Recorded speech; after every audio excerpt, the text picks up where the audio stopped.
Ahí está. A ver, y voy a hacer un ajuste por acá. Ahí está. Ahora sí. Lo que hemos dicho, pues es mínimo, ¿verdad? Nada que no se arregle. Ahí Solo está. la introducción. Ujú. Y justo seguimos en la introducción, afortunadamente. Bueno, entonces habíamos dicho que de aquí va a ser este Zenón, de esta isla, y de aquí va a ser Diógenes, del que hablaremos hoy. Y Es Chipre, ¿no? ¿Es Chipre la es primera? Chipre, sí, sí, sí, Ah, justo. ok. Ujú, Y ujú. también estos dos filósofos, particularmente o eventualmente en su época, cada uno se reunirán en Atenas. ¿Es todo lo que hay que saber por ahora? Sí. Por otro lado, el estoicismo, hablar de estoicismo clásico o antiguo, es que antiguo ya es como tal una denominación del estoicismo. Hablar de estoicismo clásico es hablar de estos tres: estoicismo antiguo, estoicismo medio y estoicismo tardío. No nos vamos a hacer bolas con esto, no nos vamos a confundir, simplemente vamos a decir que hoy hablaremos de Zenón de Sitio, el cual pertenece al estoicismo antiguo. Fíjense, esto es 300, entre el año 300 y el 150 antes de Cristo. O sea, es antiguo, valga la redundancia. No vamos a hablar del estoicismo medio, porque sí tiene autores, yo los omití porque tampoco quiero que tengan ahí un buen de nombres griegos.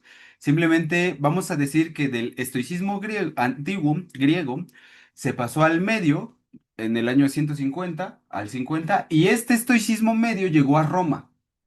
Ya estamos hablando de que a lo largo del tiempo, imaginemos que se funda en México una corriente filosófica y 150 años después llega a Estados Unidos. Vamos a hacer esa extrapolación para más o menos comprender qué está pasando aquí, ¿no? Y ya que llega el estoicismo medio, en esta época es la más importante, la que denominaremos tardío, estoicismo tardío.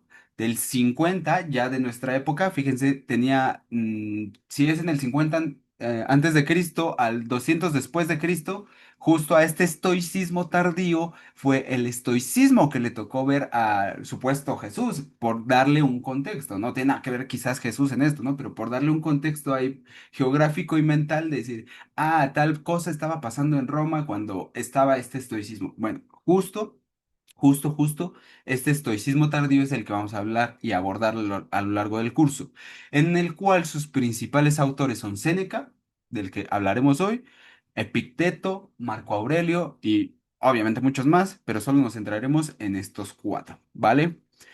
Y bueno, cada parte del estoicismo pues tiene sus características, ¿no? El estoicismo antiguo se centraba mucho en la lógica, en la ética, tenía esta fuerte influencia cínica. Ahorita hablaremos del cinismo.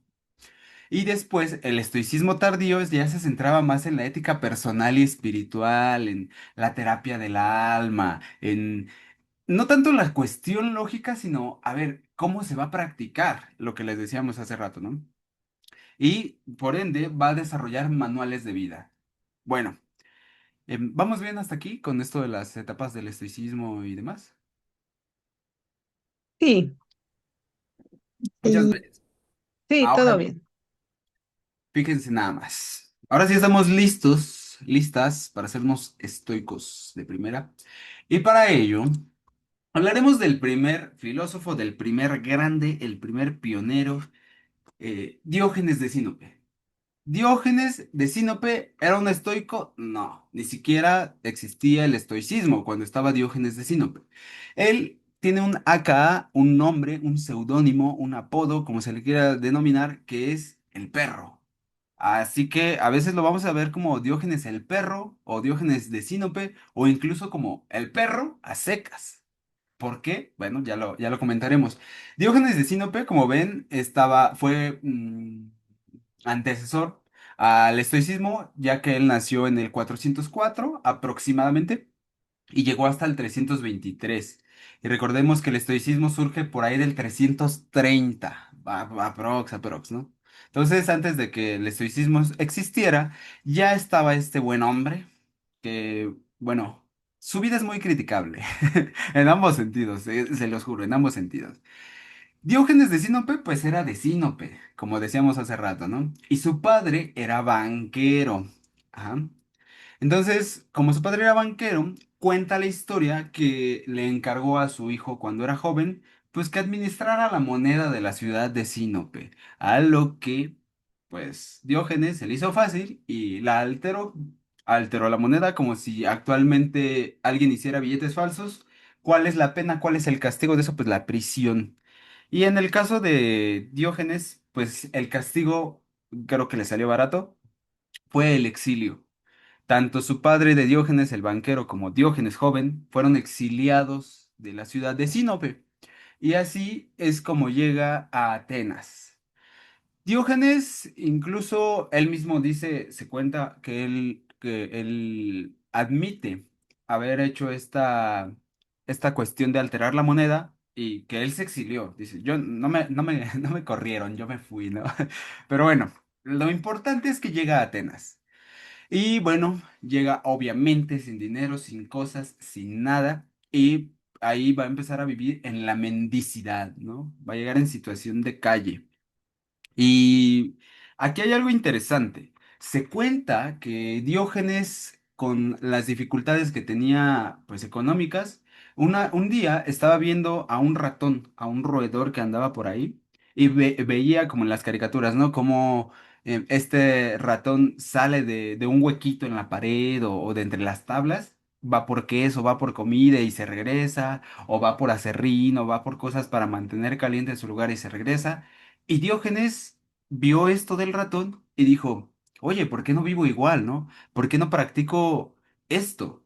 Entonces se cuenta que uno de los inicios de esta corriente filosófica del cinismo va a derivar de la visión de la naturaleza, en este caso de un ratón. Y por eso Diógenes dice, pues no necesito nada, debo ser como un ratón, como un roedor que simplemente tiene que tener un lugar y pues solo mi manto. Entonces se cuenta que Diógenes lo único que poseía era su manto y que incluso cortó a manera de hacerse parte de con parte de ese manto una cobija. Bueno, ese es Diógenes. ¿Y por qué le digo yo el Chavo del Ocho versión griega? Porque Diógenes, conforme pasa el tiempo, comenzó a apoyarse en un bastón. Se lo leo tal cual lo pone, se lo leo tal cual lo pone este Diógenes Laercio. Comenzó a apoyarse en un bastón cuando cayó enfermo, pero después lo llevaba en toda ocasión. No solo en la ciudad, sino también en sus vagabundeos iba con él y con su hato. Hato es como un morral que él amarraba a su bastón. O sea, como el Chavo del Ocho que tenía un morral al final de su... Eso mismo era Diógenes, ¿no? Entonces, tomó como habitación una tina, o en otras traducciones, un barril que había en el Metrón. El Metrón era un templo dedicado a una divinidad femenina, no recuerdo cuál era, pero era un templo. Pues hagan de cuenta que él entra a una iglesia, ve un barril muy cómodo y dice, me lo voy a llevar y va a ser mi cuarto, pues ese era Diógenes, ¿no? Entonces, durante el verano se echaba a rodar sobre la arena ardiente, mientras en invierno abrazaba las estatuas heladas por la nieve, acostumbrándose a todos los rigores.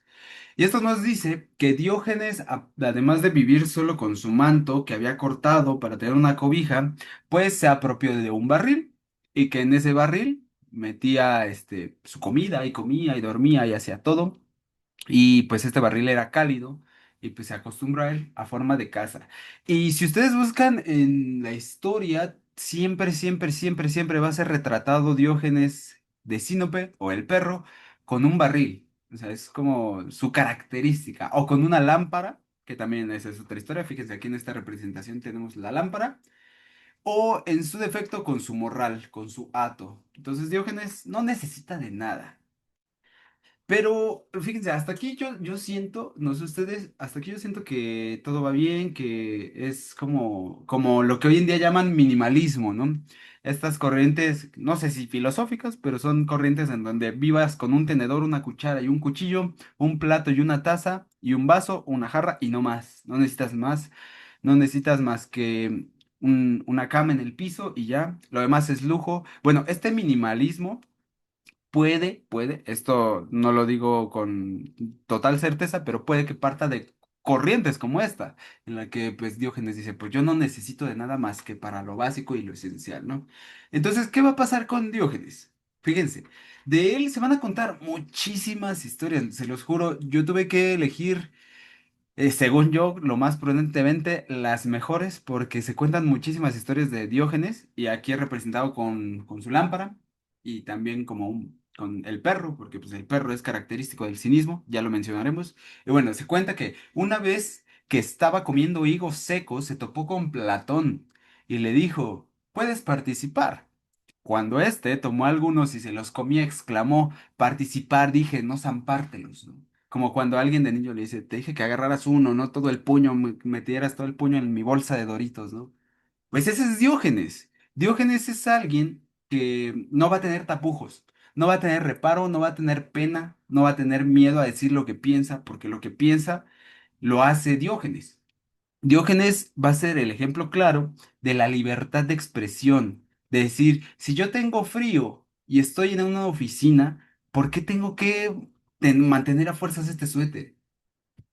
O, perdón, si yo tengo calor, ¿no? Si yo tengo calor y estoy en una oficina, ¿por qué tengo que dejarme el suéter? Es más, ¿por qué tengo que dejarme la playera? Bueno, ¿por qué tengo que traer pantalones, ¿no? Entonces ese es Diógenes. Diógenes de Sinope deriva de aquí el término cinismo, que nosotros ya lo relacionamos con alguien que es como gandalla o, por decir otras palabras, un abusivo que pues no se mide, bueno, de ese término actual, contemporáneo que tenemos de cinismo, pues parte un cinismo más como una corriente filosófica. Al llamarle a Diógenes cínico, no le estamos diciendo que sea justo todos estos atributos que yo daba, sino más bien estamos diciendo un tipo de pensamiento liberal, porque sí, Diógenes, como los perros, se hacía del baño en donde se le antojaba, o Diógenes es tal cual, Diógenes es libre, es libre. Entiéndanse los ejemplos, ¿no? Y para eso traigo más, traigo más. Aquí este lo puse también en particular porque, pues como ustedes sabrán, pues Diógenes fue contemporáneo a Platón. Y generalmente recordamos a Platón, Aristóteles, a estos filósofos de esta época con como grandes sabios, ¿no? Como pensamos en filosofía griega, pensamos en un Platón, en un Aristóteles, y quizás más específicamente en un Sócrates, un poco más atrás. Pensamos en todos ellos, pero pocas veces pensamos en la otra cara de la filosofía, la cual era Diógenes, alguien libre, alguien que "Nah, yo te digo lo que quiera y como quiera, ¿no?" Y, pensamos en Diógenes que le dijo a Platón, te dije que agarraras uno, no que metieras toda tu mano a mi bolsa de higos, ¿no? Entonces, eso es Diógenes. Y justamente nuestra querida mascota, el búho, nos dice, ¿por qué los cínicos se llamaban cínicos, ¿no?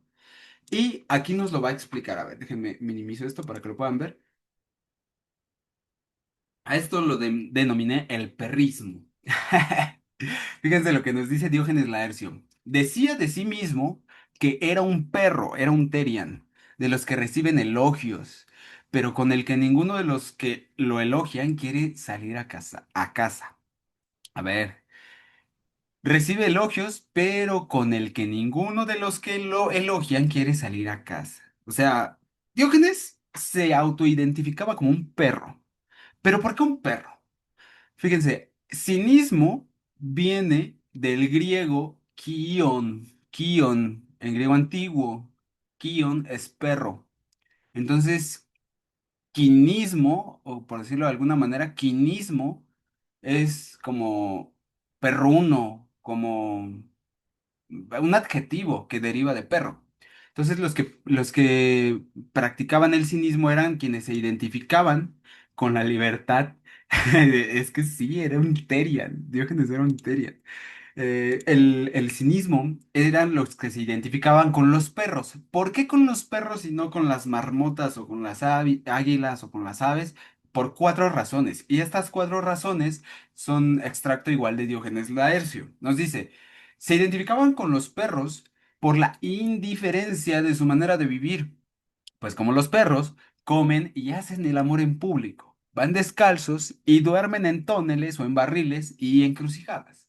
¿Por qué no identificarse con un perro? Si un perro es libre de hacer sus necesidades en público y no tiene que estar fingiendo y cayendo bien o encajando con el canon de lo que es aceptado y lo que es correcto y lo que es incorrecto. Bueno, por eso. Número dos, porque el perro es un animal impúdico, no tiene vergüenza, ¿no? Y ellos cultivan la desvergüenza, no como algo inferior a la vergüenza, sino por encima de esta. ¿Qué hace un perro si le cae mal a alguien? Le ladra. No se detiene a pensar el perro, ¿será correcto ladrarle al cartero? ¿Será correcto corretear esa moto? No, no se detiene a pensarlo. Simplemente el perro quiere hacerlo, el perro lo hace. Y por eso cultivan la desvergüenza, esta característica de ser impúdico, la cultivan sobre la vergüenza. Para ellos someterse así como al razonamiento de que, ay, ¿qué van a decir? O está mal. Eso no es parte de un perro.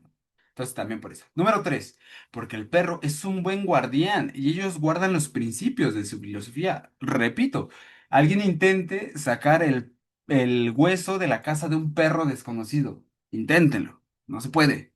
Y el perro siempre ha sido también la característica de este animal guardián, como cuando dicen cuidado con el perro, tengo un perro guardián o la gente que adopta, no sé, que tenemos el arquetipo del pitbull como, o el pitbull o el Rottweiler como el perro que protege el hogar, ¿no? Entonces, así como un perro cuida sus cosas, así como Cerbero cuida la entrada al Hades, así el filósofo cínico va a cuidar de su filosofía. Y número cuatro, porque el perro es un animal selectivo que puede distinguir entre sus amigos y sus enemigos, ¿no? Es inevitable que un perro no mueva su rabito cuando ve a su amo o cuando ve a otro perro que es su amigo o cuando ve a alguien a quien estima. Es inevitable. Sería ir contra natura que un perro no moviera su rabito cuando ve a alguien que conoce. Y por eso también el filósofo va a decir, si yo estoy con un amigo que me cae bien, voy a hacer yo, me va a caer bien. Pero si yo estoy con alguien que no me cae bien, no voy a disimular y voy a caer en hipocresías y estas cuestiones y simplemente le voy a demostrar que me cae mal. Entonces, por estas cuatro cosas, según Diógenes Laercio, el cínico se inspiró en esta visión del perro como, como inspiración.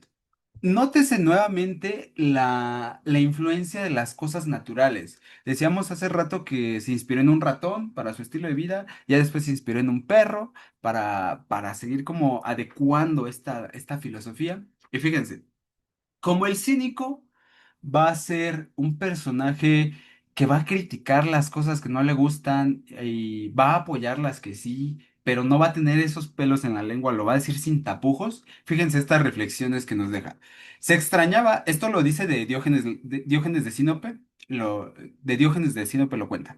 Se extrañaba de que los matemáticos estudiaran el sol y la luna y descuidaran sus asuntos cotidianos, de que los oradores dijeran preocuparse de las cosas justas y no las practicaran jamás. Y en fin, de que los ávaros hicieran reproches al dinero y lo adoraran. O sea, Diógenes se burlaba de estas, cómo les dicen? Como ironías, de estas ironías de la vida, ¿no? Cuando dice, por ejemplo, los oradores se preocupan de hablar bien, pero en realidad no practican la justicia, ¿no? O sea, los astrólogos andan por allá viendo la constelación de Heracles o la constelación de tal y no ven su casa, ¿no? O sea, ese tipo de comentarios son de un cínico, ¿no? En el sentido filosófico, en lo que al sentido filosófico respecta. Y aquí les traigo otra cosa. Diógenes se asumía como un esclavo de la libertad. Por eso, para que no sé si todos alcanzaron a escuchar la canción de Facundo Cabral, yo siento que hay partes de esa libertad, ¿no? En la canción de Facundo Cabral que ponía al inicio. Fíjense esta. Cuenta Menipo en su venta de Diógenes que, cogido prisionero y siendo vendido como esclavo, le preguntaron a Diógenes que qué sabía hacer. Y él respondió, gobernar hombres. Y dijo al pregonero, pregona si alguien quiere comprarse un amo. Como le obligaran a tumbarse, dijo, no importa, también los pescados se venden echados de cualquier forma. ¿Qué estamos retratando aquí? Diógenes, como muchos otros personajes de la historia, pues fue vendido como esclavo en un momento de su vida. Y entonces hagan de cuenta que cada vez que alguien iba a pregonar, por eso le dice el pregonero, alguien iba a pregonar a un esclavo, les preguntaban como, ¿qué sabes hacer para que te compren, no? Entonces decían, no, pues yo doy clases de griego, ¿no? No, pues yo, sé pescar, ¿no? No, pues yo sé, no sé, daban su oficio, ¿no? Y cuando le preguntan a Diógenes, le dice, ¿qué sabes hacer? Y él dice, yo gobierno hombres. Así como, no manches, ¿no? Y luego tú, que eres un esclavo, porque te crees que vas a gobernar hombres, ¿no? Entonces, Diógenes le dice a este señor, tú grítale a la gente que va pasando si alguien quiere comprar a un amo, ¿no? Esto era irónico, era algo descabellado porque la gente iba ahí a comprar esclavos, no iba ahí a comprar amos. Es una ironía y curiosamente sí compraron a Diógenes, en esa ocasión sí lo compran. Y esto es bien interesante, porque a pesar de que, como siempre, intentan someter a Diógenes y le dicen, oye, ya, deja de estar de chistosito y cállate y siéntate por allá, Diógenes dice, pues los pescados también los venden así acostados y también los compran, que a mí no me compren, que soy un ser libre que gobierna hombres, ¿no? O sea, Diógenes es eso. Diógenes es el ícono de la libertad, de la rebeldía, del no sometimiento, a mí no me vengas a decir que es inadecuado sorber café porque el sonido disgusta, porque si yo quiero sorber café, así lo haré, ¿no? Ese es Diógenes. Y bueno, cuando lo compran en esta anécdota, dice que incluso a los hijos de su nuevo amo les enseñó poesía, les enseñó a cabalgar, les enseñó un sinfín de cosas. O sea, literalmente fue alguien que le enseñaba a la gente a ser libre, ¿no? Entonces, eso es interesante. Es otra visión de Diógenes. Y fíjense, ya nos decía que aprendía de los ratones, de los perros. Aquí también nos va a narrar cómo aprende de los niños. Como todo buen filósofo que se respeta, uno tiene que aprender de los niños. Y dice, al observar una vez a un niño que bebía en las manos, arrojó fuera de su zurrón su copa, diciendo, un niño me ha aventajado en sencillez. Arrojó igualmente el plato al ver a un niño que, como se le había roto el cuenco, recogía sus lentejas en la corteza cóncava del pan. O sea, Diógenes vio esto de los niños y dijo, estos son genios. Estos tienen talento innato para ser cínicos, porque cuando vio que un niño estaba tomando agua así, dijo, pues entonces no necesito mi vaso. Y lo tiró. Dice, todo este tiempo he estado cargando con cosas innecesarias, ¿no? Y de por sí Diógenes no tenía nada, ¿no? Entonces dice, a partir de ahora en adelante usaré mis manos para beber agua. Y cuando vio a otro niño que en vez de comer con un plato, mojaba, pues imagínense como el bolillo, ¿no? Cuando le quitamos el migajón y le metemos así como carne o jamón o algo, pues en este caso eran lentejas, ¿no? Y dice, así como los niños que nada más le hacen un hueco al pan y ahí meten su comida, pues así voy a comer y también tiró su plato, ¿no? Entonces Diógenes es eso. Diógenes es es genuino hombre libre en todo el sentido de la palabra, ¿no? Y bueno, como toda vida, tenemos que llegar al final de esta, y pues vamos a hablar del final de un grande. Se dice que murió tras haber vivido cerca de 90 años. 90 años, o sea, llegó a una edad avanzada. En otras versiones se cuenta que llegó a los 70 y tantos, pero de ahí no bajó. O sea, de que vivió una larga vida, la vivió. Y hay tres versiones en torno a su muerte. La primera nos dice que murió por un pulpo. Dicen que después de haberse comido un pulpo vivo, tuvo un tremendo cólico y se murió ahí de este dolor de estómago, ¿no? Dicen, no sabemos. Otra historia, otra versión, dice que murió por contener su respiración, ¿no? Así como de, pues ya me quiero morir, ¿no? Y dejó de respirar. Y otros más dicen, ay, que lo minimizo, dicen que murió por una mordida, semejante que a la historia del pulpo. Dicen que trataba de repartir un pulpo entre otros perros y que uno le mordió el tendón de la pierna y que se le infectó y murió por esto. Y esta historia es muy, muy sonada por la ironía de la vida de que pues, Diógenes se consideraba un perro y que al final lo que lo mató fue la mordida de un perro. Por eso no se puede decir a ciencia cierta cuál de todas sea. Simplemente tenemos al día de hoy estas versiones de su vida. Y pues la más aceptada, no sé si porque sea como la más correcta, es la de que murió por asfixia. La que simplemente dijo, pues voy a dejar de respirar y ya, ¿no?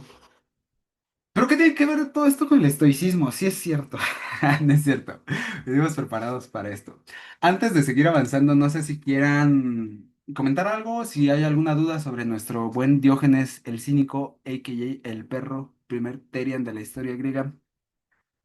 ¿Todavía la seguimos? Eh, yo nada más, pues, esa versión de que dejó de respirar, o sea, no, como que no, no le encuentro mucho sentido. Mm. Me suena muy extraño eso. En esta versión, sí, justo no puse todo el fragmento. No es muy larga de todos modos, pero se cuenta que Diógenes simplemente dijo, pues ya, o sea, ya estoy grande. Que me parece que tuvo como una afección, así como mínima, y dijo, pues ya simplemente ya no quiero vivir. Y que lo encontraron en donde dormían, donde solía dormir. Me parece que esta vez andaba en un templo en Esparta o Tebas, en una ciudad que no recuerdo justo ahora. Y pues lo encontraron ahí su cuerpo, ¿no? Y ya la gente le empezó a erigir como sus esculturas y todo. Ay, perdón. Sus esculturas y todo esto, pero como tal, sí, no es muy larga la versión de Diógenes. Pero sí, hay Ah, ya, varias ajá. cuestiones, ¿no? Unos dicen que sí murió en Atenas, otros dicen que murió en Corinto y demás. Pero sí.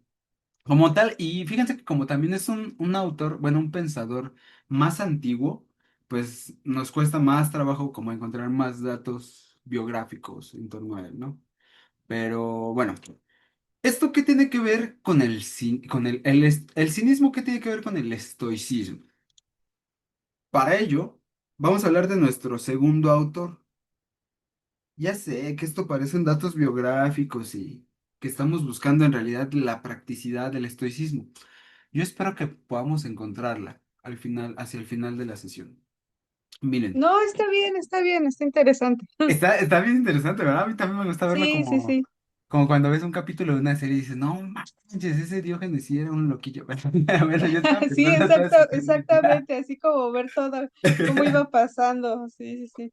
No, pues este chisme se pone muchísimo mejor con la historia de Zenón de Sitio, porque fíjense, Diógenes llegó hasta el 323 antes de Cristo, si no mal recuerdo.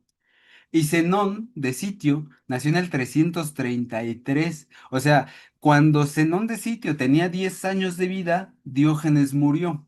No estamos hablando de una brecha temporal muy larga ahí. O sea, Zenón de Sitio era un niño y pues Diógenes por ahí andaba dando sus últimas patadas de ahogado, ¿no? Pero ¿qué se cuenta de Zenón? Zenón de Sitio también es denominado como el Sarmiento egipcio, era como un apodo. ¿Por qué? Porque generalmente nos pintan a Zenón como alguien de tez blanca, pero en realidad no. Él era de origen fenicio, él era negro. Y eso ya es algo muy interesante porque Grecia también desdeñaba mucho a quienes no eran como de esta vertiente totalmente griega. Ya nos dice mucho, Zenón. Y bueno, Zenón de Sitio, pues naufraga a los 30 años. Resulta ser que él siempre tuvo dinero. Siempre igual nace en una familia de dinero. Y a los 30 años, mientras estaba realizando un viaje de comercio, pues naufragó con su carga de Fenicia, ¿no? De donde él era. Recuerden que como tal, él era de Chipre, de Sitio, ¿no?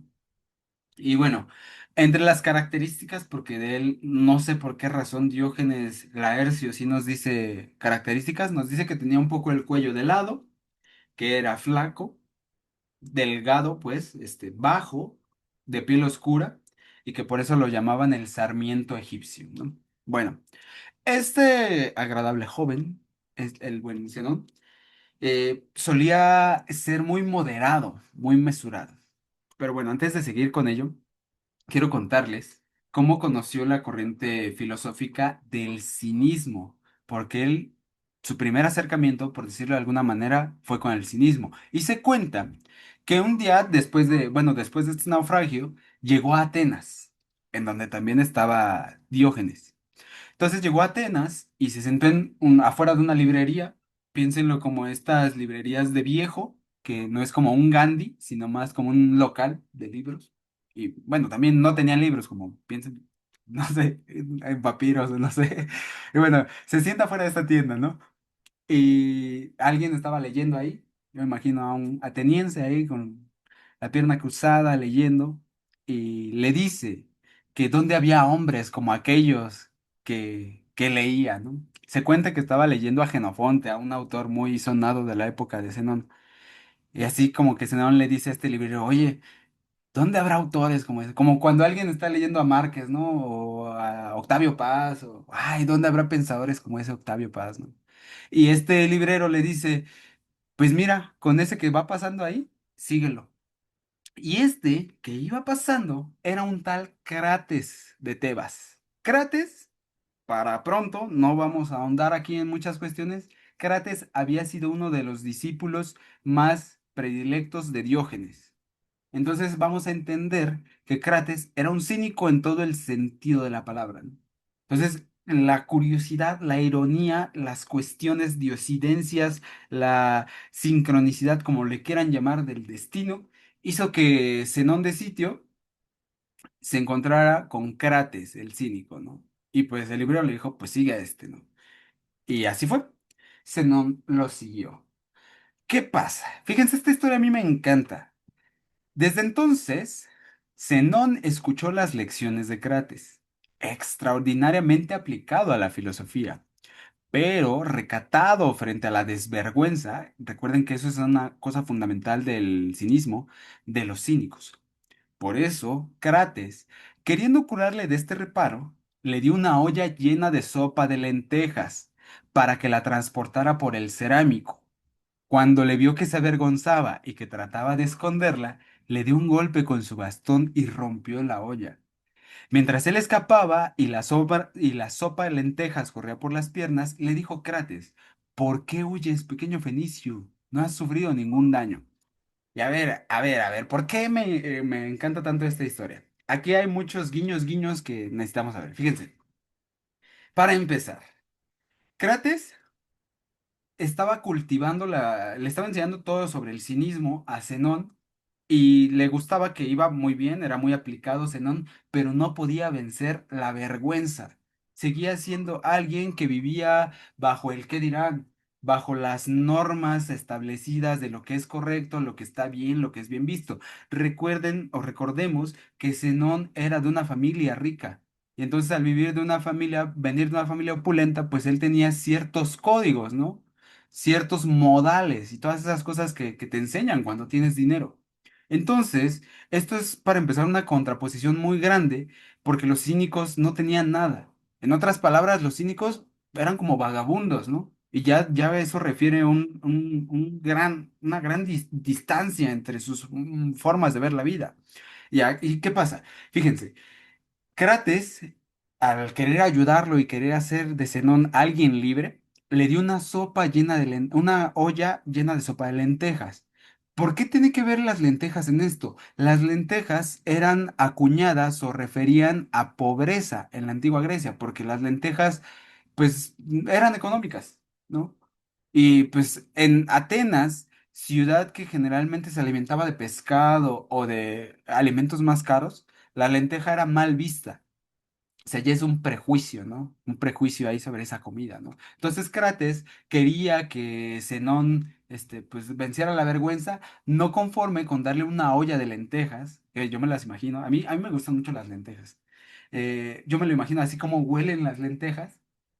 Le dice, vas a pasar por el Cerámico. El Cerámico era el barrio más rico de Atenas. Era donde vivían los acaudalados, los comerciantes, ¿no? Entonces le dice, vas a pasar por el Cerámico y ahí vas a ir con tu olla de lentejas. Era lógico que a Zenón le iba a dar vergüenza que lo vieran porque encima de que también había gente igual de opulenta que él, había gente que lo conocía porque pues eran comerciantes, era gente que tenía dinero, ¿no? Entonces le daba vergüenza, imagínense que lo mandaron ahí a Santa Fe o a Polanco y no te tiene que importar lo que digan los demás, tú vas a ir con tu olla de lentejas, ¿no? Entonces, por eso Zenón trataba de esconderla y de decir que no me vean, ¿no? Que no vean mi olla de lentejas, porque ¿qué van a decir de mí, el gran Zenón? Y entonces como Crates se dio cuenta de esto, Crates pues le rompe la olla así como, la olla de barro se la rompe y pues todas las lentejas le caen en su túnica, entre sus piernas, se escurre todo hasta el piso. Y Zenón se quiere echar a correr, ¿no? Entonces por eso Crates le dice, ¿por qué huyes, pequeño fenicio, ¿no? Y refiriéndose a él como novato, ¿no? ¿Por qué huyes, hijo? No ha sufrido ningún daño. Y este no ha sufrido ningún daño, a mi gusto es lo más chido, lo más interesante, porque es, ¿tú crees que la gente va a hablar de ti y que la gente te va a empezar a juzgar y que lo que tú quieras? Pero eso no existe. No ha sufrido ningún daño, ¿no? Entonces, por eso traje a colación esta historia con Crates, porque recordemos, todo esto es bajo la formación de Zenón en la filosofía cínica. Y pues nos dice, ahora logré un buen viaje al naufragar. Se cuenta que Zenón reconoció que aunque había perdido toda su mercancía y aunque su barco había naufragado, había valido la pena absolutamente todo porque ahí había conocido a Crates, su gran maestro de la doctrina filosófica del cinismo. Y bueno, paréntesis, ¿por qué si los cínicos se relacionan con los perros? Cinismo sería como el practicante de una cuestión ahí como perruna. ¿Por qué los estoicos se llaman estoicos y no se llaman cenónicos? ¿Por qué? ¿Por qué? ¿Por qué? Bueno, esto tiene una explicación clara también. Y tenemos que remitirnos al pórtico. Esto que ven de este lado es un pórtico. El pórtico era como una puerta. Era como si han podido ir a Bellas Artes, como cuando te acercas a Bellas Artes y ves la entrada gigantesca. Si a esa entrada le agregaras un pasillo, así con estos, se me fue la palabra, estos pilares, eso sería un pórtico que además de estar pues a la sombra, ser un lugar cálido, recuerden que en Atenas hace muchísimo calor, alcanzan creo que los 40 grados, pues es un lugar en el que mucha gente quiere estar en la tarde, porque es fresco. Además de tener esta especie de frescura, pues estaba repleto de pinturas de muchas personas, ¿no? Ocurre que al cabo de un tiempo, me parece que fueron 20 años, si no mal recuerdo, en los que recibió la instrucción Zenón de su maestro, ay, perdón, me fui muy lejos, de su maestro Crates durante 20 años, o sea, aprendió todo lo que tenía que aprender, pues Zenón empezó a reunirse aquí en este pórtico. Y nos cuenta Diógenes Laercio, yendo y viniendo por el pórtico pintado, también llamado pórtico de Pisianacte, y pintado por las pinturas del Polignoto, exponía sus lecciones con la intención de utilizar un terreno libre de paseantes curiosos. En adelante la gente comenzó a acudir para escucharle, y por eso estos fueron llamados estoicos, y de igual modo sus discípulos, que antes eran denominados cenónicos. Cenónicos a mí me suena a xenofobia o a xenofilia. Creo que es algo, obviamente no comparten raíz, eso ya nada más son ocurrencias mías, no tiene nada que ver una con la otra. Pero, pues sí, efectivamente al inicio los llamaban cenónicos, pero como pórtico en griego antiguo se dice stoa, fueron denominados los estoicos, porque ese era el nombre que recibían, ¿no? Y bueno, a partir de aquí, Zenón de Sitio se va a empezar a dedicar a enseñar no solo lo que sabe del cinismo, sino también se cuenta, su papá dice en la historia, que Diógenes el cínico, el perro, llegó a ver a conocer o a tener ahí como un encuentro con el padre de Zenón y que lo llegó a ver que le llevaba libros eh, por decirlo de alguna manera, libros de las enseñanzas socráticas, ¿no? Entonces hay quienes dicen, pues desde joven este Zenón ya se había familiarizado con estas cuestiones o postulados filosóficos, ¿no? Bueno, Sócrates no fue cínico, sino que Sócrates tuvo sus postulados filosóficos y después conoció el cinismo. Entonces, de todos ellos hizo una especie de mezcla una especie de conjetura y dijo, esto es lo que yo voy a enseñar, lo que sí le gustó y lo que no le gustó, y al final hizo un compendio en lo que él sabía. Y las obras de Zenón, fíjense, son sobre las emociones, sobre el deber, sobre la ley, acerca del impulso sobre la naturaleza humana, acerca de la vida acorde a la naturaleza, ética, o sea, recuerdos de Cráteres, ese ha de haber estado buenísimo, ¿no? Han de haber sido muchas historias como la que veíamos de las lentejas, pero pues otras historias, ¿no? Sobre la vista, problemas homéricos, soluciones. ¿Y qué creen? ¿Cuántas obras creen que conservamos de todas estas? ¿Cuántas le echan? Son dos, cuatro, seis. Pues, ¿qué creen?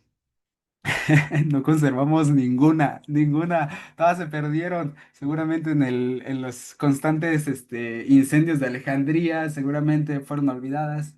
No conservamos nada, nada de Zenón. Desafortunadamente jamás podremos leer recuerdos de Crates, ni modo, nos quedaremos con las ganas. Pero sí tenemos experiencias, además de las que les contaba, sobre cómo Zenón veía la vida. Por ejemplo, tomando alimentos crudos y usando un vestido ligero, de forma se decía de él. A él, pues, ni el gélido invierno, ni la lluvia incesante, ni la llama del sol le somete, ni la penosa enfermedad, ni la incontable pasión popular le perturba, sino que, inflexible, está dedicado al estudio durante las noches y el día. Esto se cuenta de Zenón. Y ya vemos matices también un poco marcados del cinismo, como que no le importe la incontable pasión popular, ¿no? Que no le importaba ya, lo logró, dejó de importarle el qué dirán. También vemos la sencillez, porque decía tomando alimentos crudos y usando un vestido ligero. Eso también era una característica del cinismo, ¿no? Y también nos dice, esto ya es un poco más referente al estoicismo. Ni el invierno más frío, ni la lluvia más fuerte, ni la llama del sol más quemante, ni la mismísima enfermedad le perturban. Eso ya tiene más que ver con el estoicismo, porque nos está diciendo de alguien que se puede adaptar a las circunstancias, ¿no? Y por otro lado, una característica por la que constantemente se vende el estoicismo como estos cursos de superación personal y todas esas cosas, pues aquí lo vemos, ¿no? Está dedicado al estudio durante las noches y el día. No importaba que lloviera, que hiciera calor, que no hubiera la comida que quería, que no importaba nada.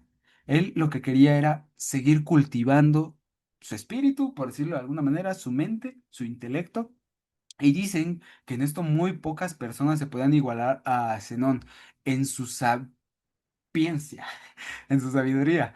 Y de hecho, había gente que le escribía, amigos que le decían, pues yo puedo ser 10 veces más rico que tú, pero no me comparo o no soy ni la mitad que tú en lo que a elocuencia se refiere, ¿no? O sea, ese era Zenón. Y como vemos, por eso es uno de los grandes pilares del estoicismo. No porque nos contaba, yo naufragué, perdí todo y a partir de ello mi vida cambió para bien y gracias a ello pude crear mi doctrina filosófica. No solo por eso, sino porque también él era pues la mezcla de el cinismo un poco matizado, porque no es que el cinismo esté mal, yo creo, sino que el cinismo a veces sí era como, a ver, si tú quieres pues, hacer del baño en la calle, pues haz, pues ya, ¿qué te importa lo que digan los demás, ¿no? Pues de vivir, ¿cómo dicen? De comentarios no vivo, bueno, esas cosas, ¿no? Pues Zenón sí adquirió eso, pero lo moduló un poco. Y por eso surgió el estoicismo. Aquí tenemos, por ejemplo, los malos comentarios también son buenos. Los cómicos no se daban cuenta de que le elogiaban con sus burlas. Pues son cómicos, ¿no? Así, por ejemplo, dice Filemón en su pieza Filósofos, un pan de postre higos secos y agua para beber. Desde luego enseña una filosofía original este tipo. Adiestra pasar hambre y consigue discípulos. O sea, Zenón hubiera sido un excelente maestro de humanidades de ahí de la Facultad de Filosofía y Letras. Porque a pesar de que no tienen tanta, justo, a pesar de que no tenían tanta riqueza, pues tenían muchos seguidores, ¿no? Y yo quisiera ser como si no, ¿no? Y, o sea, también este es un comentario de que a pesar de que era criticado, pues eso pues, le daba más como más fama, más curiosidad a la gente de saber quién era Zenón. Por eso el estoico o la estoica actualmente practican esta libertad de que la gente opine lo que quiera de ti. No por caer tanto en el cinismo, sino por decir, pues, cualquier tipo de comentario es publicidad, diría el Temach. Ah, no, pues ya me fui a otro tema, ¿verdad? Pero bueno, el fin de otro grande. Ay, perdón. El fin de otro grande. Esta cuestión es muy interesante porque al salir, noten la similitud entre la muerte de Diógenes y la de Zenón. Al salir de su escuela, cayó de un tropezón y se rompió un dedo. Golpeando la tierra con la mano, exclamó el verso: Ya voy, ¿por qué me apremias? Y al momento murió ahogándose. Murió en efecto a los 98 años, habiéndose conservado sano y sin enfermedad. Esto daría pie, bueno, esto yo lo pensé, daría pie a que el estoico, al tener una mente tan enfocada en el presente, no preocuparse por demasiadas cosas, no tiende a ser una persona que se enferme. Si se quiere relacionar con estas cuestiones, se me fue la palabra, de que la mente enferma al cuerpo, no recuerdo ahora la palabra. Pero también otra cosa interesante que podemos ver aquí es que el estoico, en cuanto considera que el cuerpo que tiene deja de ser útil para la sociedad, en ese momento ve la muerte como una salida viable. Y eso es muy interesante porque el estoico no concibe el suicidio como algo malo, sino como, vamos, tú tienes una enfermedad terminal en la que ya estás sufriendo, estás haciendo que la gente se preocupe por ti y por ende no viva su vida y tales cosas, pues mátate. Y suena crudo, suena crudo.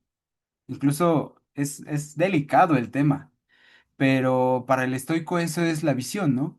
Y por eso se cuenta que cuando Zenón de Sitio cayó al salir iba saliendo de la estoa, o iba terminando su sesión, se tropezó en un escalón de la estoa y se rompió un dedo a los 98 años, fue como, pues ya ni caminar puedo, ya no, mi cuerpo físico ya no tiene las capacidades que antes para eso, pues mejor me mato, pues me mato, ¿no?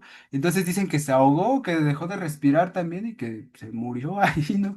Suena crudo, lo sé, pero pues es la vida del buen Zenón, ¿no? Sí, yo también creo que los estoicos son muy pragmáticos. A mí me encanta el estoicismo por eso, porque es algo muy pragmático. Y bueno, aquí muere Zenón como una persona que fue sana y que en el momento que su cuerpo dejó de ser sano murió, abandonó la vida. Pero bueno. También tanto de Diógenes el Cínico como de Zenón de Sitio hay muchas historias. Este PDF ya se lo subí al Classroom de la clase. También ya les envié invitación a quienes falten para que ahí chequen su correo y puedan ver la grabación y las cosas que siempre subimos ahí. Entonces ya pueden leerlo. Es el capítulo 6 y el 7 los que hablan del cinismo y estoicismo por si quieren conocer las otras historias que se cuentan de Diógenes, como cuando se encontró con Alejandro Magno y todas estas cosas, ahí están, ¿no?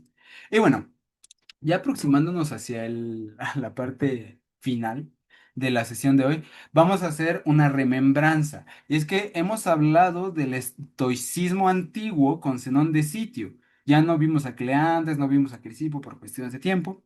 Y repito, para esta sesión y para el curso en general, no veremos el estoicismo medio, sino que ahora vamos a dar un salto cuántico de no son tantos, son como 100 años y vamos a hablar de Séneca, porque Séneca ya compete a lo que es el estoicismo tardío y pues ya vemos una adaptación que además de la que hizo Zenón de Sitio del cinismo y el estoicismo, pues ya lo adaptó la cultura romana, que si bien son culturas vecinas, Grecia y Roma, no es lo mismo. Y para los romanos criticaban todo el tiempo a los filósofos porque decían que perdían el tiempo ahí pensando en la inmortalidad del cangrejo y que eso no era productivo. Y por eso adaptan una especie de estoicismo práctico. Y este estoicismo, precisamente, es el que nos va a llegar a nosotros como lo que se vende actualmente.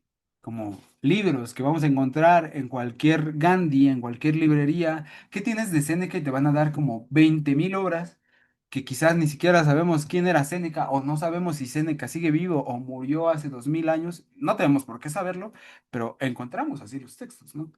Y bueno, demos ese salto cuántico y vayámonos a Roma. Pero antes de pasar allá, ¿hay alguna duda, algún comentario que quieran decir respecto a esto? Es ahora el momento. Ay, yo como que me perdí, ya no, ya no entendí. ¿Ok? Si vimos qué significa estoico. Ah, ok, ok, ok, ok. Estoico deriva del griego antiguo stoa. Stoa significaba pórtico o puerta. Entonces empezaron a decirle estoicos a los estoicos porque se reunían afuera de la estoa, afuera de la puerta. Como si hoy te... Es como si hoy nos reuniéramos, no sé, en la esquina de aquí, de la calle donde estoy, y nos llamaran los esquineros, ¿no? Por eso se llaman estoicos, porque eran los que se Ajá. reunían afuera de la estoa, de la puerta, ¿no? Por decirlo Ah, de ya, alguna ya, forma. ¿Sí? No sé si hay alguna otra duda o algún otro comentario. Eh, Podríamos tomar entonces que el estoicismo es la continuación del cinismo o modificación, o cómo podríamos tomarlo, o como sinónimo. Es que, y ya que anda también René por acá, que no sé si puede ayudarnos un poco con esto. Yo creo que muchas corrientes filosóficas son la mezcla o la asimilación de algunos preceptos y le agregan otro poco. Yo creo. Entonces, Sí, creo que eh, palabras más, palabras menos, sí se podría llamar como una continuación en la que se pulieron algunos detalles. A mi punto de vista, yo también lo llamaría así, Bet, pero no ujú, sé si estrictamente, filosóficamente, eso sea mal visto. Yo lo llamaría así exacto, también. de manera rigurosa. Ah, sí, sí, sí, que Ah, ok, digan los... bueno, pero a grandes rasgos sí, ¿no? O sea, Sí, empezó como cinismo y ya después esas mismas ideas se continuaron y se volvieron en estoicismo. yo Ok. siento que sí. Y también secundo tu propuesta. Ahí le dejamos Ujú. ahorita el micro abierto a René si quiere decir algo respecto a ello. No sé, a ver, René, creo que sí. Hola. Hola, hola. Sí, no está mal la idea. Sí, claro, o sea, cualquier escuela filosófica adopta muchas características de las escuelas anteriores. Eh, para enmarcarnos históricamente, pues acuérdense que cuando Diógenes y Zenón estaban vivos, ya no estaba Platón y Aristóteles, pero había discípulos también. Entonces, yo creo que también varios discípulos de estas escuelas ahí tuvieron que ver, ¿no? Entonces, y bueno, quería decir otro rasgo importante de los estoicos, de los cuales recibe de los cínicos, es que justamente la estoa, o donde se juntaban, pues era un lugar público, a diferencia de, por ejemplo, la Academia de Platón, que era un lugar cerrado, era un territorio que fincaron, que compraron ahí justamente para estudiar, ¿no? El Liceo de Aristóteles e incluso el Jardín de Epicuro era un terreno ahí que compraron en las afueras de Atenas y que no cualquiera podía entrar. Zenón dijo, bueno, yo me voy a poner en un lugar público, así como Diógenes vivió en las plazas públicas, y enseñaba ahí mismo, ¿no? Porque ellos pensaban que pues el conocimiento no se debía de reducir a solamente a unas cuantas personas, a los elegidos, a los que lo seguían. Cualquier persona podía tomar ahí sus clases, ¿no? Eh, y finalmente, pues bueno, podríamos decir que son los continuadores de los cínicos, pero pues quién sabe ya cuando lo adopta el Imperio Romano, tal vez ya no hay tantos rasgos de los primeros estoicos, ¿no? Ahorita no sé si lo vayas a tocar, pero creo que ahí también hay una transformación del estoicismo, ¿no? Nada más, ahí lo dejaría.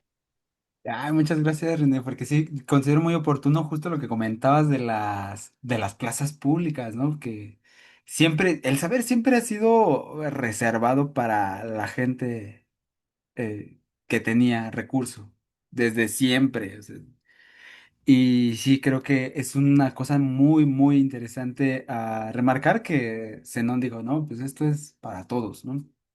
Y sí, también concuerdo en que la cuestión de que deje de parecerse tanto al cinismo, pues va a conllevar por los años que tuvo de asimilación, como estoicismo medio y estoicismo tardío, pues ya va a tener como sus cambios, como aquí lo tenemos, ¿no? Que ya se vuelve como una ética más personal, espiritual, una terapia del alma, una corriente menos lógica y física y se va incluso a enseñar como manuales de vida como en las enseñanzas de Séneca, en las meditaciones de Marco Aurelio y en las enseñanzas de Epicteto también.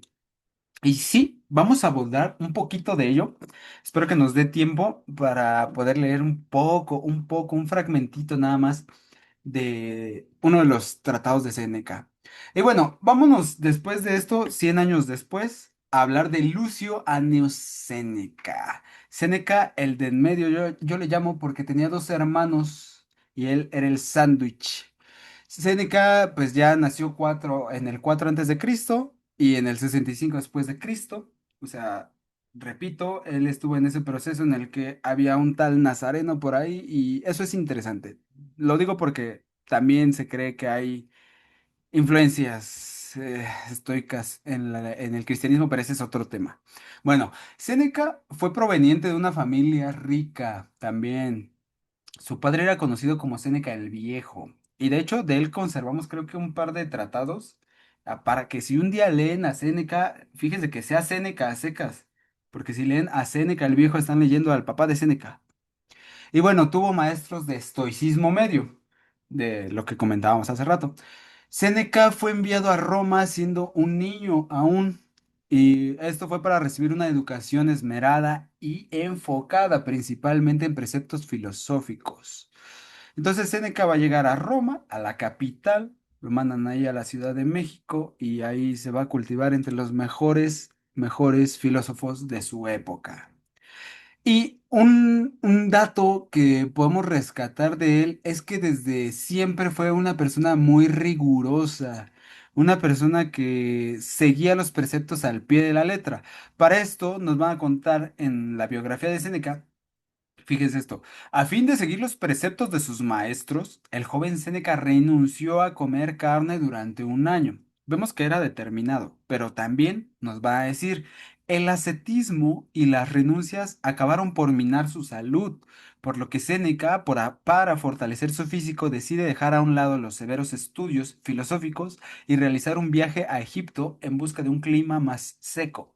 Y bueno, este ascetismo es muy característico de Séneca y por ende de la visión estoica de su momento. Los estoicos eran personas que no se andaban con medias tintas y para ellos esto no, esto sí, esto no, esto sí, esto es una pasión, esto está mal, esto es una cuestión natural que tú puedes controlar, está bien. Entonces Séneca consagró su vida al ascetismo, entendiéndolo como este deseo personal por abandonar todo tipo de placer, aunque le costara trabajo, a fin de fortalecer su espíritu. Entonces Séneca, como lo veíamos, decían, no comas carne, pues no como carne. No comas más que una vez al día, por dar un ejemplo, no estoy diciendo que así lo haya hecho, pues no como más que una vez al día, ¿no? Entonces este ascetismo tan riguroso de él, pues permeó en su salud. E incluso esto va a afectar más adelante en la vida de este buen Séneca, ¿no? ¿Quién le puede decir que no a un buen taquito de carne, ¿no? ¿Por qué Séneca? ¿Por qué? Fíjense que ya que pasa el tiempo, y llega a las ligas mayores porque pues también se granjeó de fama, fue un estudioso de filosofía, de retórica, comprendía también muy bien lo que era la mitología, sabía de todo. Y pues por ende llegó a las ligas mayores, ¿no? Aquí nos dice, gracias a su formación, que le voy a decir que no a un kebab, definitivamente. No antojen, no antojen, que no he comido.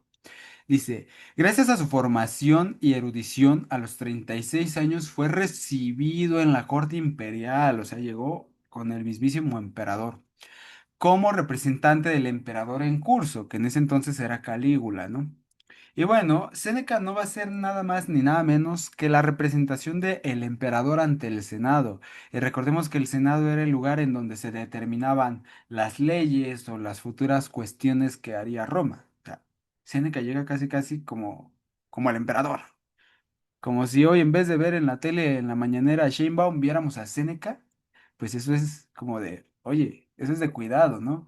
Entonces se granjeó de mucho aprecio y fama, pero esto lógicamente despertó la envidia de Calígula, ¿no? Sheinbaum se pondría celosa, yo quiero imaginar, si llega Séneca y le roba el foco de atención, ¿no? Entonces, ¿qué hace Calígula? Le dice, pues te ordeno que te suicides. En el año 39. Si Séneca nació en el 4, tendría como unos 43 años, más o menos, ¿no? Entonces, pues ya Séneca estaba destinado a la muerte y una gran amiga de, no de Séneca, sino de Calígula, lo persuadió y le dijo, pues Séneca no creo que viva mucho tiempo porque pues ya ves que siempre tiene problemas de salud. Entonces aquí estamos viendo cómo le salvó la vida su ascetismo de la juventud. Y pues gracias a que siempre tenía mala salud, pues Calígula dice, órale pues, que se muera antes de que yo lo condene a que se mate, ¿no? Y pues no todo lo que brilla es oro, porque aunque Seneca ya estaba en las grandes ligas, en esa época pierde a su padre, Seneca el viejo muere. Y pese a que se había casado con la bella Pompeya, así lo narra la biografía. Ya a mí no me consta si Pompeya era bella, yo no le quise poner ese adjetivo así como así. Ahí decía, se casó con la bella Pompeya. Bueno, la bella Pompeya y tuvo un hijo con ella. Fíjense, aquí pura rima. Pues lo pierde, ¿no? Pierde a su primogénito. Y fíjense, pierde a su padre, pierde a su hijo recién nacido, está mal de salud, el emperador Calígula por ahí lo anda siguiendo. Estos datos son muy necesarios a la hora de entender cómo escribía Séneca, porque recordemos que el estoicismo es justo la corriente filosófica que se antepone a todas estas circunstancias, ¿no? Entonces pierde a su hijo, a su padre, lo anda persiguiendo por ahí el emperador, o sea, el emperador lo envidia, lo odia, todas estas cosas.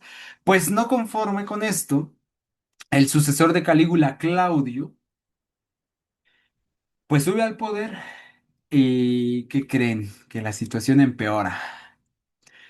Y aquí vamos a hablar un poco del contexto político. Y cuando digo un poco, genuinamente es un poco, porque este es un chisme biográfico histórico muy extenso, muy extenso, en el que incluso a veces me pierdo porque tienes que hablar de que Julia Drusila y Julia Livila y Agripina eran hermanas que estaban en contra de Mesalina y Mesalina era la tercera esposa de Claudio, pero Claudio era... es un reguero político, se los digo así genuinamente. Así que lo vamos a tocar solo con pincitas y ocurrió esto. En el año 41 Séneca es acusado de adulterio por la hermana del difunto Calígula. Julia Livilia, por eso la puse de negritas, Livila dice que Séneca la ¿cómo le dicen hoy en día? La acosó. Julia Livila dice, Séneca me acosó. Y esto genera que Séneca sea condenado a muerte. Claudio, el emperador Claudio dice, pues entonces, Séneca, tú estás condenado a muerte. Ay, perdón, no es Claudio, no recuerdo justo ahora el nombre. Creo que es Mesalina. Mesalina dice que Séneca se muera. Y Claudio dice, no, no, no, yo no quiero que Séneca muera. Séneca sabe muchas cosas. Vamos a exiliarlo a la isla de Córcega, ¿no? Entonces exilian a Séneca. O sea, técnicamente Claudio le salvó la vida, por decirlo de alguna manera, y este exilio va a durar 8 años. En esa etapa de la vida de Séneca vamos a tener muchas cartas en donde genuinamente él escribe que está muy triste, Y yo fui un despiadado con Séneca porque yo critiqué sus cartas cuando las leí en ese momento y decía, no que muy estoico, Séneca, no que te antepongas y vengo y te leo todo triste, ¿no? Pero no sabía el contexto. Y ahora que lo sé es como, no, así, pobrecito. Yo también sentiría feo. Pero bueno, Séneca es exiliado por 8 años y finalmente Mesalina es asesinada y Agripina, la menor, estas tres eran hermanas, Agripina se granjea de poder y esto lo va a ocasionar para que su hijo Nerón fuese emperador. A ver, aquí hay algunas cosas que quisiera mencionar y es que se los juro que Mesalina es tan sonada en la actualidad que hasta el mismísimo Dross no sé si han visto los videos de Dross, le ha hecho un top en donde Mesalina representa el pecado de la lujuria. Si ustedes buscan Mesalina en Google, les va a salir una cantidad ingente de actitudes que cometía la emperatriz, en donde tenía orgías todo el tiempo, pero que incluso en alguna de esas fiestas que organizaba,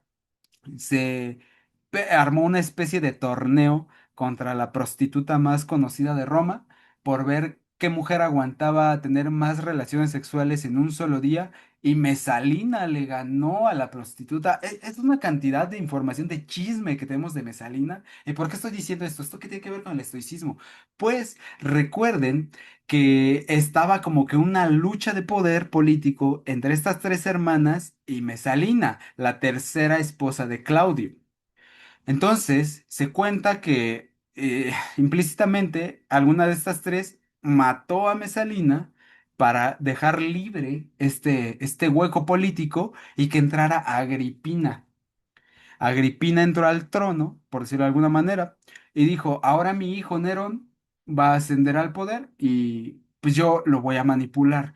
Porque casualmente el gobierno de Nerón, una vez que él asciende, es caracterizado por hacer caso a todo lo que decía su mamá, porque Nerón sube al poder muy joven. Pero bueno.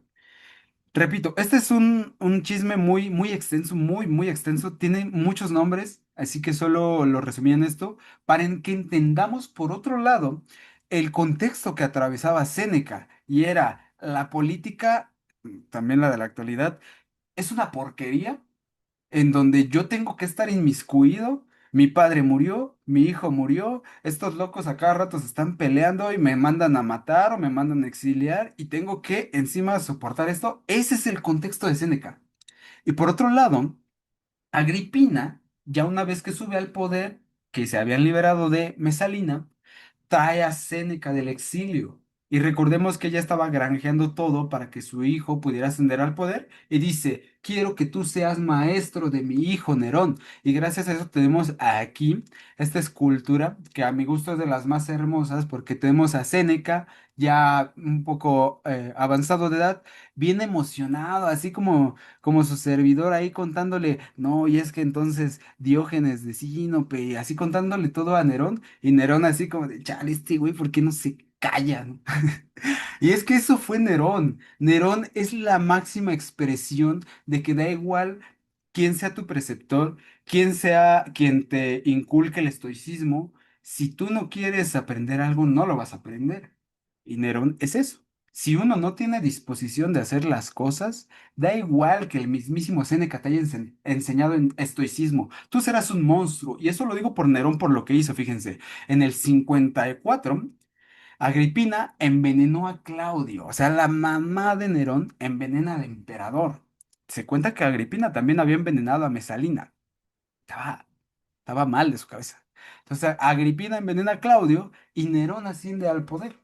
Pero Nerón que tendría aquí unos 17, 18 años.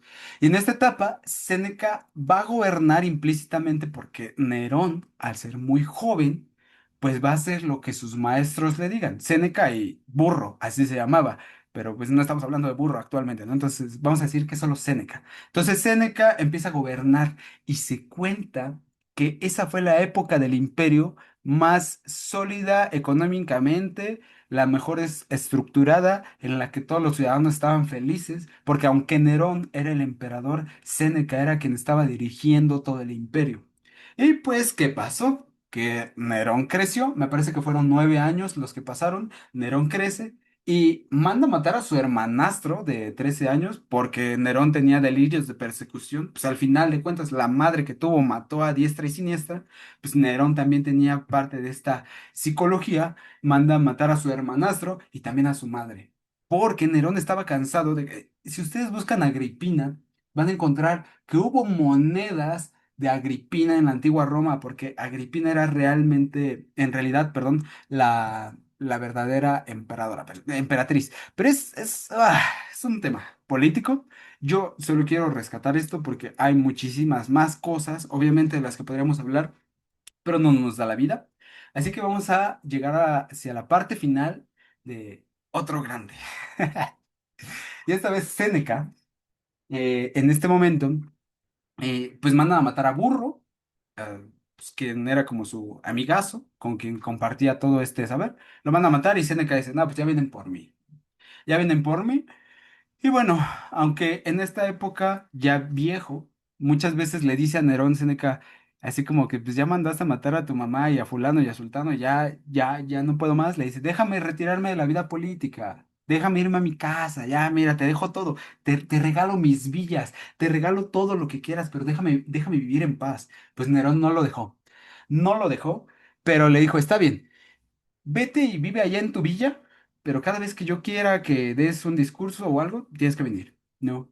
Y entonces tenemos escritos de Séneca hacia el final de su vida, en donde pues narra cómo está en su villa, bajo su árbol de plátano y está reflexionando en... Ahorita vamos a leer un cachito de eso, si nos da tiempo.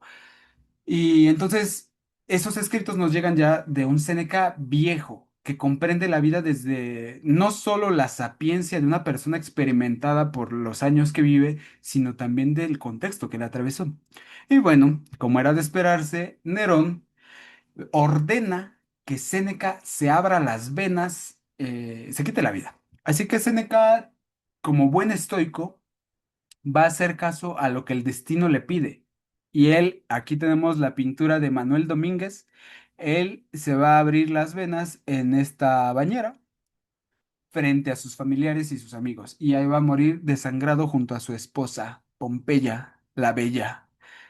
Y esto es bien interesante porque uno podría juzgar la decisión final de Seneca, pero si era tan bueno, ¿por qué se murió, no? Pero en realidad nos dice y nos habla de la gran visión estoica de que los estoicos también tienen una influencia socrática. Y así como Sócrates fue condenado a la muerte y a beber la cicuta, y Sócrates dijo, yo no he hecho nada malo, lo voy a hacer porque no tengo con quién pelear, porque yo sé que tengo la razón, así Séneca asumió que él no había hecho nada malo, que si la vida le estaba obligando a que lo hiciera, lo tenía que hacer sin dudar. Y también esto nos refiere que pues ya estaba viejo, como veíamos en el cinismo y como veíamos con Zenón, ya estaba llegando a una etapa de su vida en la que se enfermaba, en la que el cuerpo ya no le era tan funcional, todo se le juntó y dijo, pues es momento de que me muera. Entonces Séneca, sin chistar, sin pensarlo dos veces, se quitó la vida. Y de él tenemos tratados como los tratados morales, que son 12 libros, tratados políticos, que son 2 libros, también tenemos el Tratado Moral, 7 libros, Epístolas Morales a Lucilio, que este es de los más famosos. Se lo recomiendo mucho este. Si algún día quieren leer algo de Séneca, lean Epístolas Morales a Lucilio, porque literalmente son cartas en las que aconseja a un amigo. Y si lo leen, parece que Séneca les está aconsejando a ustedes. 9 tragedias, también son muy buenas si les gusta la mitología. Séneca también escribió mitología y escribió más obras. Y bueno, ya llegando al final del día de hoy. Vamos a hablar de un tratado moral, porque ya no nos da más tiempo. Vamos a hablar de un tratado moral que a mí me encanta y cada vez que tengo oportunidad lo comparto con la gente porque yo creo que vale la pena conocerlo. Este tratado va a ser titulado Sobre la brevedad de la vida, que creo que es arte, es exquisito. Y este fue escrito hacia el 49 de regreso de su exilio, todo el contexto que ya mencionamos, y nos va a invitar hacia una interiorización intelectual, así como a una crítica del empleo del tiempo. Y fíjense, aquí lo tenemos. Esta versión se la subí, esta solo incluye de la brevedad de la vida sobre la brevedad de la vida. Ahí ya lo tienen en el Classroom. Y con esto vamos a cerrar. Yo quisiera leerlo todo, pero no nos da tiempo, porque también quiero que lo reflexionemos juntos en 5 minutitos. Déjenme ver cuál. Es que tengo varios. Mm, mm, mm. A ver, vamos a leer estos dos nada más, ¿va? Dice así. Sí se ve, ¿verdad? Sí, Ah, gracias. sí, Fíjense. Aquí, ahí está.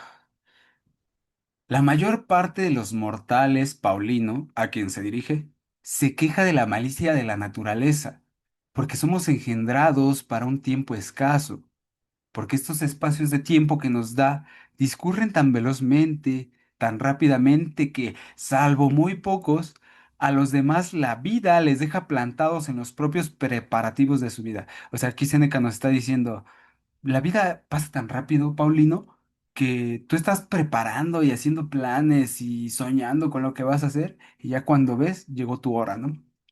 Y aquí lo sintetiza, ¿no? No tenemos escaso tiempo, sino que perdemos mucho. Y de esto va todo este tratado. No es que la vida sea breve, es que desperdiciamos el tiempo. Y fíjense, ¿por qué nos quejamos de la naturaleza? Ella se ha portado bondadosamente. La vida, con que sepas servirte de ella, resulta larga. Pero a uno lo domina la avaricia insaciable, a otro su oficiosa aplicación en inútiles empeños. Uno se empapa de vino, otro se embota de indolencia. A uno lo agota su ambición, siempre pendiente de las decisiones de los demás. A otro su arrebatado deseo de comerciar le lleva alrededor de todas las tierras, de todos los mares, con la esperanza de una ganancia. A algunos los atormenta su pasión por la guerra, sin dejar nunca de estar atentos a los peligros ajenos o angustiados por los suyos. Los hay a quienes desgasta en una voluntaria esclavitud su veneración a sus superiores, en absoluto agradecida. A muchos les han mantenido ocupados sus pretensiones a la fortuna de otros o su preocupación por su propia fortuna. A los más que no van detrás de nada concreto, los han lanzado a renovados proyectos su volubilidad errática, inconstante, disgustada consigo misma. A algunos no les gusta nada a dónde pudieran enderezar su rumbo, sino que su destino los sorprende languideciendo y bostezando, de manera que no dudo que sea cierto lo que el más grande de los poetas está dicho a modo de oráculo. Escasa es la porción de la vida que vivimos.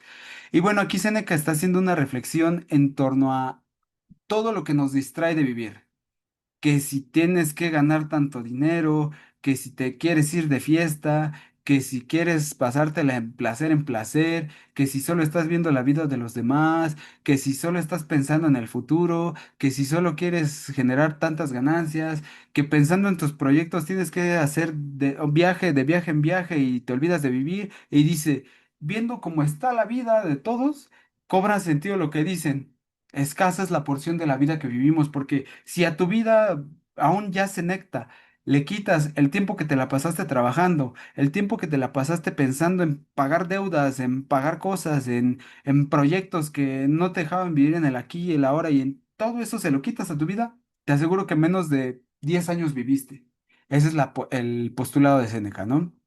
Y con esto me retiro, porque si no me va a emocionar. Esta parte, pues siempre la hemos leído en lives y siempre me gusta compartirla con ustedes. Dice Seneca, nadie te restituirá tus años, nadie te devolverá de nuevo a ti mismo. La vida irá por donde empezó y no invertirá ni detendrá su marcha. En absoluto hará alboroto, en absoluto nos advertirá de su velocidad. Se deslizará queda. No por mandato de un rey, ni por favoritismo a un pueblo, se prolongará. Tal como desde el primer día se puso en marcha, correrá. Jamás se desviará, jamás se entretendrá. ¿Qué va a pasar? Que tú estás distraído, la vida se apresura. Entre tanto, se presentará la muerte, para la que quieras o no quieras, tienes que tener tiempo. Y pues esa es una de las reflexiones de Séneca en donde, mira, haz los proyectos que quieras, piensa lo que quieras, sueñas lo que quieras, sigue perdiendo el tiempo. Llegará el momento en que llegue la muerte y así no le hayas hecho un mínimo espacio en tu agenda a la muerte, tienes que tener tiempo para ella, ¿no? Y bueno, por eso Séneca nos invita a reflexionar en torno a la vida. Este tratado es, creo que como 10 12 cuartillas, no está muy largo. Le recomiendo mucho que lo lean. Le repito, ya está en el Classroom. Y pues yo ahí lo dejo por cuestiones de tiempo. Gracias por quedarse unos minutitos extra. Si ustedes quieren comentar algo antes de irnos, este es el momento. Les dejo el open mic.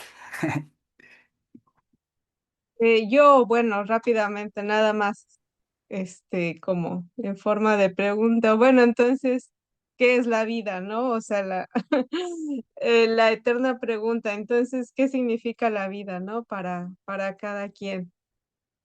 Si todo eso son distractores, ¿cuál es la verdadera vida? Sería lo que hay que preguntarnos, ¿no?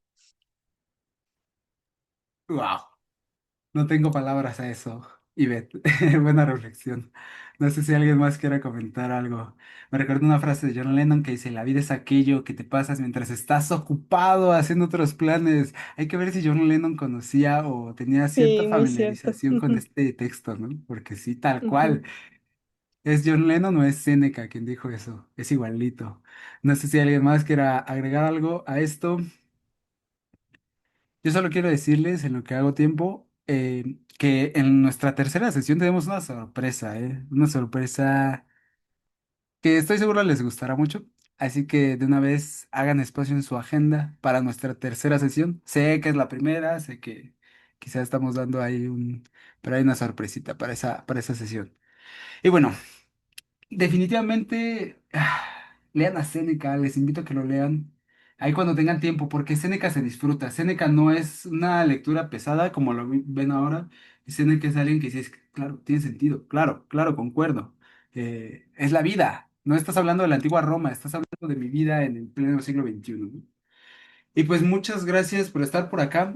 Yo en cuanto se termine de renderizar la sesión del día de hoy la voy a subir. Y nos vemos la próxima con Epicteto y Marco Aurelio, que también son unos autores que estoy seguro que les van a gustar muchísimo. Gracias por quedarse por acá. Perdón si me prolongué unos 5 minutitos. No, está bien, pues Es gracias a poquito, ¿no? ti. Muchas gracias, Miguel. Gracias. Entonces, lo dejamos aquí, ¿vale? Cuídense mucho, tengan un bonito domingo y nos vemos la próxima semana. Gracias por Gracias, igual. Bye.